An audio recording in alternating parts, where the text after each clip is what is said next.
by John Craig, chief political correspondent, and Greg Heffer, political reported Prime Minister's cap on energy prices to protect households from rip-off bills will be a temporary measure, it has been revealed.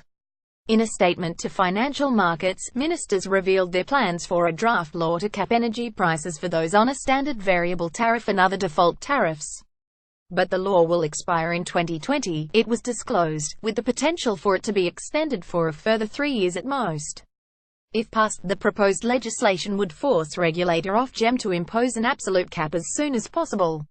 A pledge to change the law was included in the Conservative manifesto before June's general election, but was dropped from the subsequent Queen's speech after some Tory MPs claimed it was state intervention and anti-free market.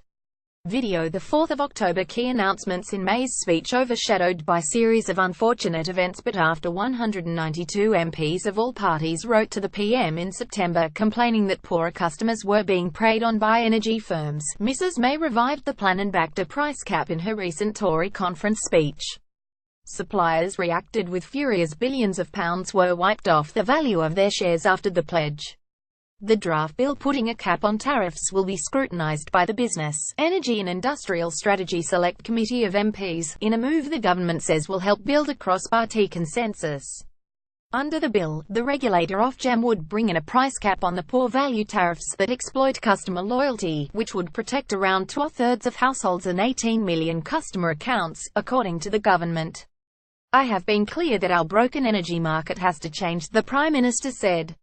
Video: Greg Clark. In everyone's interest that action is taken. It has to offer fairer prices for millions of loyal customers who have been paying hundreds of pounds too much.